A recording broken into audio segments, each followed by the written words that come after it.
ان کی یہ وہ علامات ہی نہیں جو ہمارے چاہنے والے. یہ کئی گھنٹے کا موضوع ہے, اس کو سمیٹ رہا ہوں. اور پھر اور پڑھیے کلام.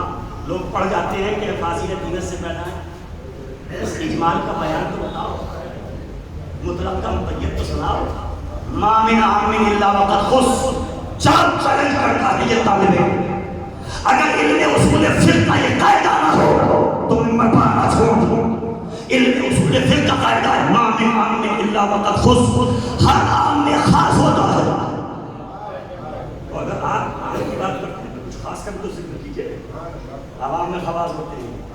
آپ نے روایت پڑھی, اس روایت پوری تشریح سنائیے معصوم مومنین کو. ڈر کیوں رہے ہیں کہ داد نہیں ملے گی؟ یہاں داد نہ ملے وہاں تو ملے گی. بات پوری پہنچاؤ اور انہیں دھوکہ نہ دو قوم کو. آئیے میں سناتا ہوں, اسی روایت کی روشنی میں سناتا ہوں. مولا نے فرمایا ہر تھکے ہارے تو ہمارا شیعہ نہ کہنا. یہ جملہ میرا ہے, ترجمانی کر رہا ہوں. ہر تھکے ہارے تو ہمارا شیعہ نہ کہنا. ہمارے شیعوں کی پہچان اقامت صلاۃ, ایتاء الزکوٰۃ, حج بیت اللہ, رمضان کے روزے, پیشانیوں مسجدوں کے نشان, یتیم پروری کا جذبہ. جب یہ ساری چیزیں جمع ہو جاتی ہیں تو ہمارا شیعہ کہلانے کے قابل ہوتا ہے. جس میں یہ نہ ہو وہ نام لیوا تو ہے شیعہ نہیں ہے. بڑی کڑوی کڑوی سی باتیں کر رہا ہوں, اس کو بھی آپ مجھے داد دے رہے ہیں تو یہ تو آپ کا احسان ہے. کڑوی بات. خیر میں نے آپ کو بہت دیر خشک موضوع کے اندر, خشک موضوع کے سمندر میں معرفت کے موتی نکالنے کے لیے آپ کو اتارے رکھا. اب آئیے ذرا سا جگہ بھی دکھاؤں. اتنا سنایا ہے تو کچھ جگانا بھی ضروری. فضائل شیعوں ہی کے ہیں مولا نے جو بیان کیا. یہ جو جملہ ہے نا, خلقوا من فاضل طینتنا, ہمارے شیعہ ہمارے بچے ہوئے خمیر سے بنے ہیں. پہلے اسی کو سمجھو. خاتون خانہ نے آٹا گوندھا, یہ بچا ہوا خمیر بتا. فاضل طینت کا ترجمہ کر رہا ہوں. آج جی عبادت میں جبھائی لینا بھی مکروہ ہوتی ہے. نماز کے لیے حکم ہے کہ جبھائی نہ لینا, ایسی حرکتیں نہ کرنا جس سے یہ ظاہر ہو کہ تم اکتا رہے ہو. یہ مکروہ ہے. میں معذرت چاہتا ہوں مگر اس حوالے سے پیغام نوجوانوں تک پہنچانا ضروری تھا. یہ مسئلہ بھی میں نے بیان کر دیا. خلقوا من فاضل طینتنا, مولانا نے فرمایا ہمارے بچے کو خمیر سے ہمارے شیعہ پر رکھیں. اب یہ بچا ہوا خمیر کیا ہے؟ خاتون خانہ نے روٹی بنانے کے لیے آٹا خمیر کیا. ایک برتن میں آٹا گوندھا, ساری روٹی بنا کے تیار کر ڈالی. اب اس کی کناریوں پر کچھ تھوڑا تھوڑا کہیں کہیں کچھ آٹا لگا ہوا تھا. اس نے اس سب کو انگلی سے اکٹھا کیا. انگلی سے اکٹھا کر کے اتنا سا بنا. اس نے کچھ اور اس میں بھوسی اسی میں لائی اور اس نے کہا مرغیاں گھر میں پلی ہوئی ہیں, کہاں جائے گا. اس نے کچھ بھوسا ملایا اور وہ چھوٹا سا آٹا اور اس کا پیڑا بنایا اور روٹی بنا کے تیار کرا. سمجھ رہے ہو فاضل طینت کیا ہے؟ یہ جو چھوٹی سی روٹی کا ٹکڑا بنایا گیا بھوسی ملا کر, اس میں وہی خمیر ہے جو اصل روٹی میں ہے. تو اب اس میں وہی جلوہ ہونا چاہیے تھوڑا سا جو ذائقہ روٹی کا ہوتا ہے. اگر اس میں وہ ذائقہ نہیں, وہ جلوہ نہیں, تو یہ اس کا خمیر نہیں, اس کی فاضل طینت نہیں. سمجھ میں آیا مولا کیا کہنا چاہ رہے؟ مولا کہنا یہ چاہ رہے ہمارا شیعہ وہ ہوگا جس کے کردار میں ہماری سیرت کا جلوہ پایا جائے.